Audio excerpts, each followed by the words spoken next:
Jemima put down her menu and looked at Timothy carefully. "You know, Nicholas, I think that your visit to the country did you good. You look healthier somehow. Is it very beautiful down there?" "Oh, yes," said Timothy, "though of course with the floods at the moment it's a bit difficult. I don't know how badly affected the farm is." "Poor you," said Jemima. She put her hand on top of his and pressed it sympathetically. "You must be so worried about Timothy and Gwyneth. Can I do anything to help?"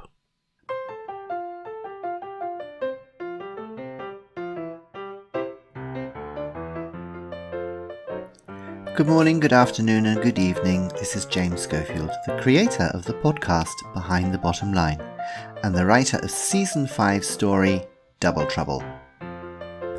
This is episode 5 and let's just recap what's happened so far. Tim Aldridge has replaced his twin brother Nick in London and is pretending to be a top advertising executive while his brother is trapped by flooding on the family farm in Devon in southwest England. Nick's ex-girlfriend Jemima has reserved a table for farmer Tim and herself in a restaurant and seems interested in restarting things. Meanwhile, down on the farm, Nick is explaining to Gwyneth and Wanda how to seduce somebody for Gwyneth's latest book, Software of the Heart. Back in London, Jemima seems to be pretty good at this. Is she actually going to get Tim into the bedroom, thinking he's Nick? And is Tim going to let her?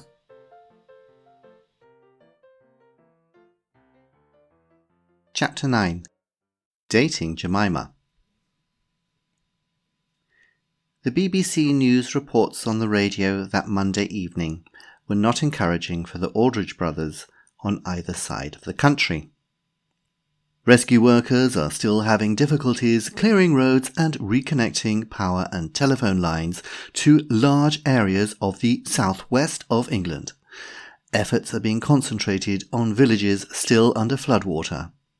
There are reports from Bideford that 3 teenagers nearly died when their boat was hit and sunk by a tree.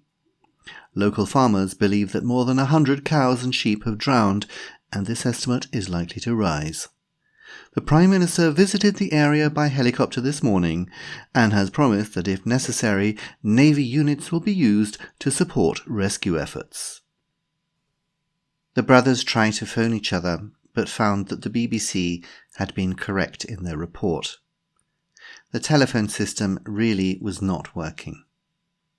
Nick wanted to know if he still had a job, but Timothy had a far more serious problem: how to deal with Jemima Madison at dinner in La Constanza that evening.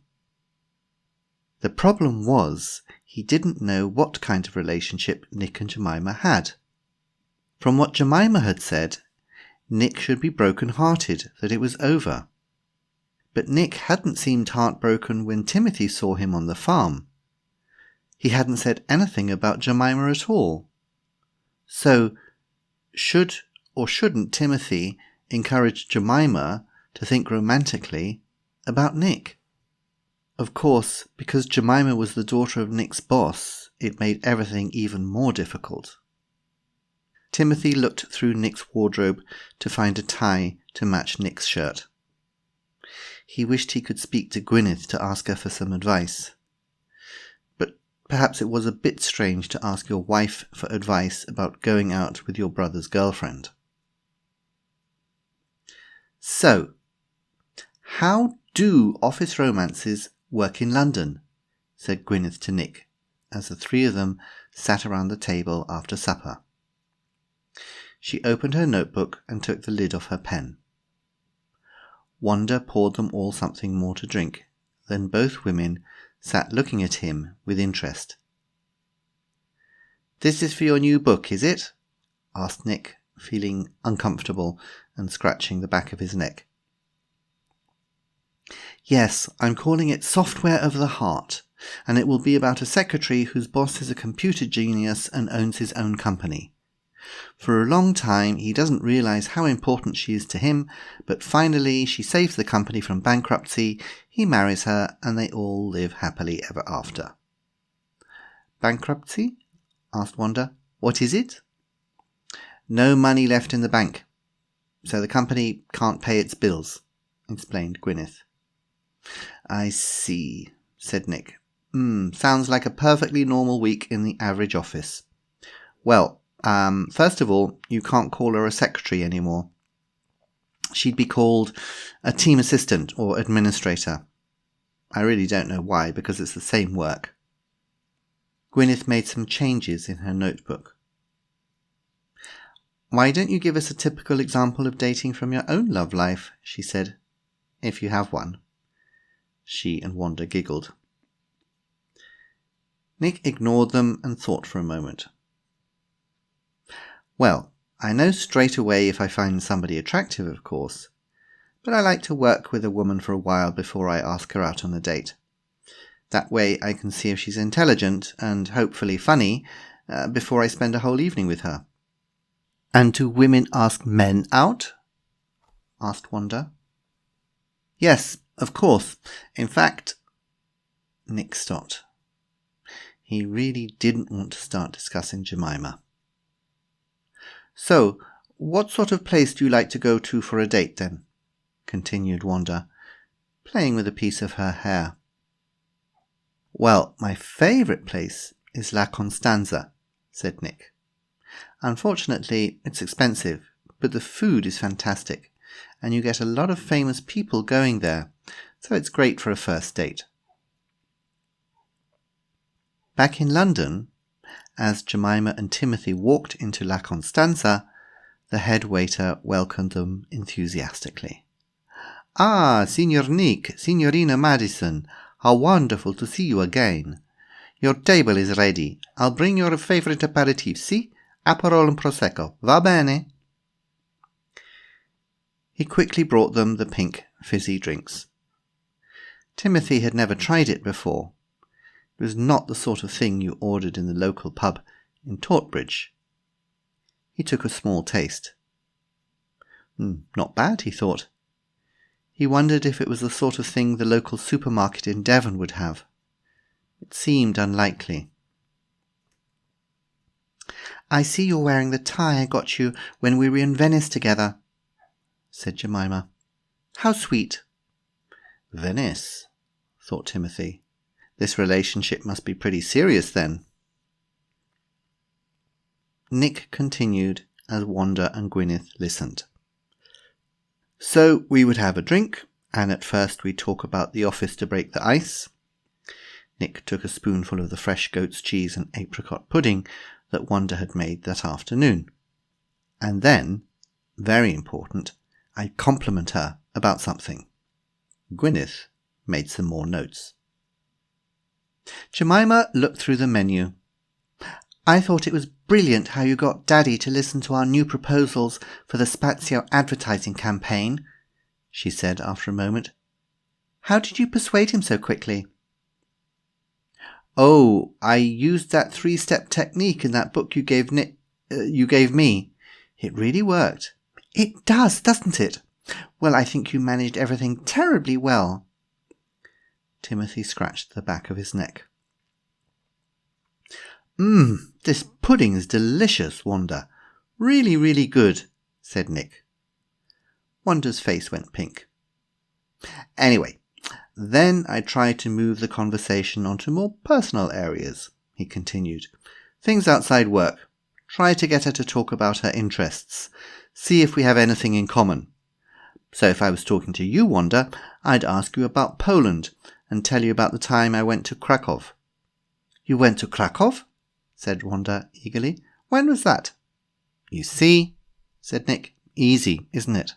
So the conversation continues and you end up getting married and living happily ever after, like in Software of the Heart.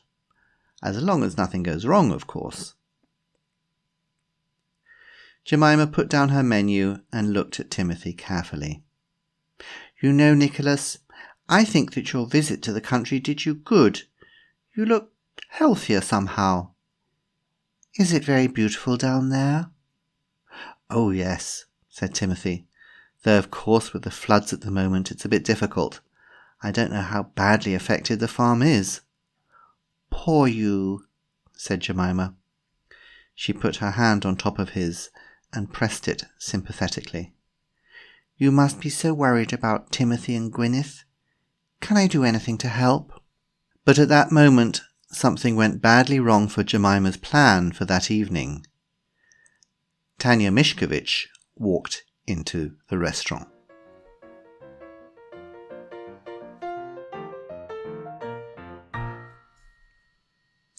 Chapter 10. Telling Tanya.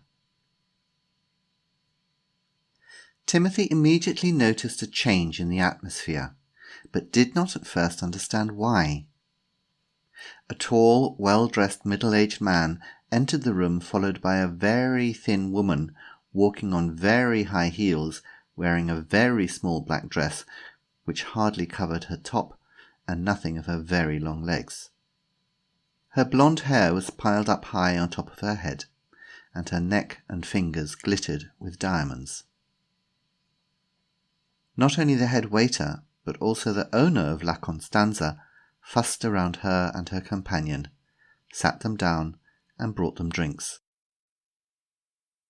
Timothy turned his attention back to Jemima and continued his conversation about the farm. "Well, this goat of my brother's, is really extraordinary. She's the leader of the herd, and any time—" "Nicholas, it's Tanya Mishkovich," hissed Jemima. "Look who she's with. That's Crown Prince Shamin of Kazakhstan. They must have gone public. It'll be in all the newspapers and magazines tomorrow." "Looks like he's given her most of Kazakhstan's crown jewels already." "What are you going to say to her?" asked Jemima. "About the diamonds? Well, as a socialist, I think they belong to the people, but—" "Not the diamonds? What are you going to say to her about the Zaiwu TV commercial? Her assistant telephoned the office 3 times today. You were in meetings the whole time," whispered Jemima. "If Tanya sees you, she'll ask you what's happening. You'll have to tell her the commercial is cancelled." "Does she know what I look like?" asked Timothy. Jemima looked surprised. "Of course she does, Nicholas. You came here to discuss the commercial with her and that boyfriend of hers then, Li Yong, the son of the Zaiwu chairman." "Right, yes, of course. Is there a back exit to the restaurant, do you think?" "Don't be silly. Why don't you try the 3-step technique if she gets unpleasant? Worked on Daddy." At that moment, Tanya got up to go to the ladies' room, and as she walked across the restaurant, with the eye of every man following her, she noticed Timothy and Jemima trying to look very small in the corner, and she changed her direction. Timothy stood up as she approached. She had a look in her eye that Timothy had seen once with Lady Lois when he took away some carrots from her before she had finished them. There had been a very unpleasant scene. "Why, Tanya, what a nice surprise," he said. "Seeing you here again." "Nikochka, why are you not giving me information?" said Tanya in a strong Russian accent. "I want to know what is happening with this car commercial." Yes, I quite understand, Tanya. But we have a slight problem at the moment. Zaiwu is thinking again what kind of TV commercial they want. And, well, there is a little bit of a problem with your personal situation. My personal situation? What do you mean? Tanya seemed surprised until she saw Timothy looking towards her companion. Then she understood. "How dare you!" she hissed. "What does my private life have to do with making a commercial? It should be a professional decision, not because of a stupid argument with that stupid boy." it was time to try Dr. Sukasus. "Tanya," Timothy said, "I can see you're upset, but I don't think this is the right venue. If you want to speak to me tomorrow, give me a call." Tanya looked at him in amazement. "Call you again? I think you've wasted enough of my time, idiot man." She turned to look at her companion, who held up his hand as if trying to pacify her, and then, just when Timothy hoped Dr. Sukasus had succeeded again, Tanya suddenly swung the big bag she had in her hand straight into his face. Timothy fell backwards onto the dessert table, and for the next few minutes he was only aware of shouts and noise all around him. When he was finally sitting down on his chair again, he found Tanya and her crown prince had gone. Jemima was putting ice wrapped in a napkin on his nose, and there was blood down his front and tiramisu down his back. "Babe, babe," said Jemima. "Are you all right? Talk to me, babe." It was a little time before Timothy could speak. He decided he had had enough of trying to be his brother for one day. "Jemima," he said, "I'm going to go home to bed. Can you order me a taxi?" Meanwhile, on Aldridge Farm, the group around the kitchen table had reduced itself to 2. "So, when I've finished my studies, I will start my own business with organic foods in Poland," said Wanda. "But you know, organic food is not yet very popular in Poland. Maybe in 3 to 5 years, perhaps. But, oh!" Wanda stopped. "Where's Gwyneth?" "She went to bed about half an hour ago," answered Nick. He found he wanted to find out more about Wanda. "But don't worry, I'll help her tomorrow morning with the milking. So, tell me about your family. How old are your brothers, and what do they do?" "Well, Pavel is 22, continued Wanda, "and he wants to become a..." So there we are, poor Jemima. Well, I hope you enjoyed the story, and now you should know the very best techniques for seducing somebody, and I hope that you use this superpower that I've just given you only for good. Today I have a very shocking announcement. This week there were no new reviews posted to my website www.behindthebottomline.com. Now this is very hurtful, people. I can see that you're listening to the story. Don't you want to say something about it? Now, don't be shy. There are still 4 copies of Double Trouble left, which I would love to send to you. You just need to write a review for it. So, write a review, post it to my website in the Leave a Review section, and then just send me a personal message with your address, and I will send you your very own signed copy, which, as I don't get tired of repeating, is going to be worth thousands of euros in a couple of years' time when Hollywood makes the film of Double Trouble. I might actually have to start thinking about who we should have in the main roles. You can put that in the review if you like. Send some suggestions. Next week's episode is called Cheesemakers, and we'll see what happens when Tim visits a cheese shop in London, and back on the farm, Nick and Wanda get trapped in a cheese cellar. So, until then, take care and goodbye.